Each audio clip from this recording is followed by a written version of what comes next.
This is where we come from, yeah, we did it. City on my back, I'm committed. This is where we come from, yeah, we made it. Now the whole team celebrating. We like,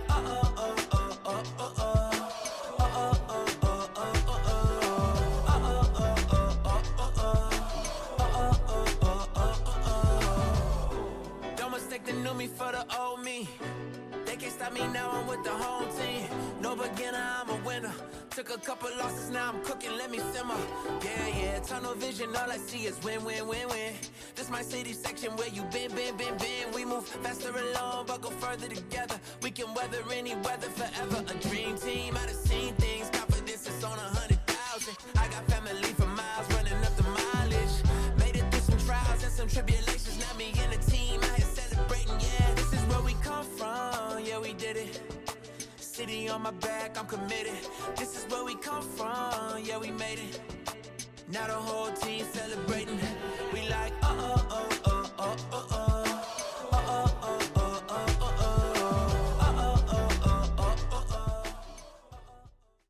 How do you cope with the feeling of unworthiness when dating? It's definitely a loaded question, very deep question. Sheesh. Feeling of unworthiness. So how would you define that? Like, what does unworthiness mean first? That's a good question. I feel like maybe when you're in a relationship and you begin to feel like the person you're with, the partner you're with, is not reassuring you in a way, because sometimes people need that extra reassurance that, oh, what I'm doing and what I'm bringing to this relationship matters. And a lot of times some people can take that for granted, and they don't remind them like, hey, what you're doing for me, I really appreciate. You know what I'm saying? Not being like just buying stuff for me or whatever that means, but like what you're providing for this relationship emotionally and physically, you know, is great for me, you know? So I would definitely say that as well. That reassurance goes a long way, and not only just reassuring in a way that you say, hey, you're doing great, but learn that person's love language. Understand how to reassure them in a way that they understand the best and is closest home to them. Definitely do that. Yeah. And then, you know, going back to the original question of how do you cope with a feeling of unworthiness, you know, I would just say, just try to go back to things that provide you peace in the moment, because it's easy to fall into a pit. It's easy to have that feeling of numbness, have that feeling of just anger, pent up emotion. It's important that, you know, you balance out everything and provide things that give you that comfort, you know, whether that's music, whether that's reading. It's, you know, finding a place where you won't spiral and start to, you know, blame yourself or blame the other person for everything that's going on. yeah, and I think it goes back to the last question where you said communication. I feel like the best way to cope with that feeling of, oh, I feel like I'm not worthy in this relationship, like, you know, I'm not valued in this relationship. Tell your partner, you know what I'm saying? Let them know Definitely. that, you know, I'm feeling this way right now. And they should reassure you, you know what I'm saying? They should tell you that, I'm sorry that you feel this way. Like, how can we fix this? How can I fix this? How can I make you feel better about how you feel in this relationship? So I feel like communication is just the best thing that you can do in a relationship, period. You know what I'm saying? So. Absolutely. Honestly, I think that leads into our next question pretty well too. How do you or would you try to maintain a healthy relationship? That communication. It does dividends. Definitely.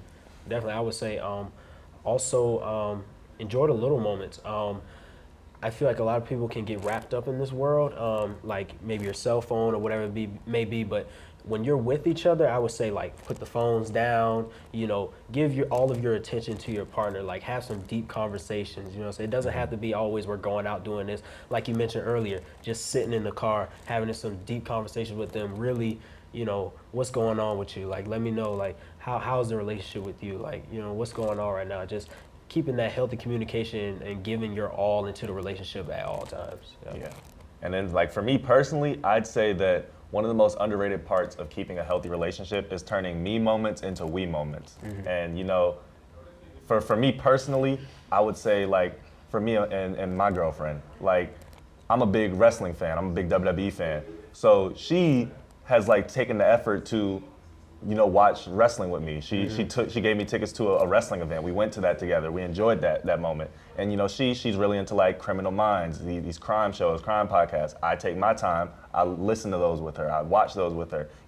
Finding those interests and learning new things about each other as your relationship continues to grow is one of the thing that provides the most joy and the most health in a relationship. That's what I'm talking about. That's a great answer, man. That's a great answer. Can't top that. Yeah, man. All right. How do you get over somebody and move on? That is a very tough thing to do. Yeah. I would say the best thing is to keep yourself going. Don't allow yourself to, because if you've been in a relationship and that relationship was very important to you, it was a deep relationship, you've been with that partner for a long time, it can be a hard thing to get over. And you can find yourself trying to, stay inside or falling into some sort of depression. But I would say the best thing to do is to keep yourself moving. Go out there, find new things that you like, new things that you enjoy. Hit up some of your friends. Keep yourself surrounded by loving people so to kind of, keep your mind off of it and to keep yourself going and, stuff like that. I agree. The more you get your mind off it, the more you can grow on your own. And to that effect, also, you should start dating yourself again. Because odds are, when you started going to when you went into that relationship, you started to neglect yourself a little bit more. Maybe you still did your self-care, but now that you're not, have your attention split, so to speak, with another person, you need to get all of that love back on yourself. Take yourself out on a date. Do the things that you know that you like to do for yourself. Buy yourself a gift. Retail therapy is a real thing. All these different things are gonna help you out. It's rediscovering who you are post-relationship and falling in love with that person again. Loving yourself, definitely. And like you kind of drilled my point home, but definitely tap into your creative side.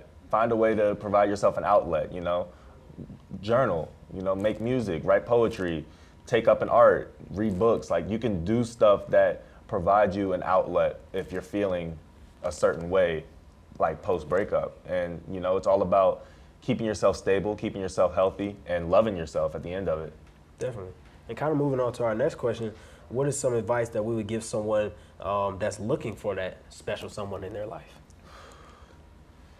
Hey, my relationship is the stereotypical friends to lovers one. So, I'm a big advocate of getting to know the person on a friendship level. And I feel like those are just the most healthiest and the most stable. You hear married couples all the time say, oh, my wife is my best friend. And I feel like if that's what you're looking for, if we date with the end goal of marriage. If that's what you're looking for in a healthy relationship, you have to be friends with your partner before you're their partner, because that's how you can give your 100% to them. Definitely. And I like what you said at the end there, giving your 100% of yourself. How could you give 100% of yourself if you don't even know yourself before you get into that relationship? So I feel like before you even go out there trying to look for that special someone in your life, know yourself personally. Know what you need out of a relationship. Know what you provide to a relationship, and that will make it worthwhile, in my opinion. Definitely. I don't want to rehash too much what you, brother, said, but I would say that if you're going into a relationship, remember that love is more than just a feeling. It's a conscious decision that you have to make every day to choose that person that you love every single day. That's the best I could say to add to what you said. Beautiful answers, man. Last question we got here. Advice for couples that are just starting out. Man, like my brother Chance said, enjoy the little moments, man. Because these are going to be moments that you're going to remember for the rest of your life. These are going to be moments that you think back to. These are going to be times that you are talking with, when you're old and elderly. It's like, remember when we were in college and we did that? Remember when we went to this event? Remember when we had a picnic here? It's like the little things are really what really makes a relationship whole. Definitely. And a lot of those little things come from the beginning. You know what I'm saying? That honeymoon phase is a real phase. But also realize that as you go on throughout your relationship, there is going to be a spot where it's going to be rough. You know what I'm saying? That it's going to be, if you feel like you're arguing all the time and things like that. But know that this is the person that you want to be with, and don't give up on a relationship. Continue to find ways to keep it going, to keep the flame going, to continue to spice up the relationship, continue to just provide for each other in that way. Definitely. You guys keep hitting it on the head. I need to stop talking last. But honestly, I would say to remember that what you feel now may not be what you feel every day. Sometimes, you guys are in tune at the beginning of a relationship, but something can knock your frequency off, knock the other person's frequency off. You guys got to try to bring it back in together. Just be patient with one another. Be patient with the relationship. Be patient with the rough times and celebrate the good times. Make sure you keep everything in check. Try to scrapbook, I would say, so that whenever things are getting rough, you can look back and say, I chose this person for this reason. So you can always keep that in mind. Absolutely. Well, that's all the content that we have for today. So to keep up with Theta Nu TV and all things Theta Nu, please follow us on Instagram if you don't already at Theta Nu 06. That's THETANU 06. You can also use that tag to follow us on TikTok as well. And if you're on Twitter, feel free to follow us there too at Theta Nu 1973. And if there's a topic or subject that you would like us and our brothers to touch up on and or discuss, please feel free to leave an idea in the comments. But for now, though, for Theta Nu TV, I'm Donovan Price. I'm Jayden Simmons. And I'm Chancelor Rivers.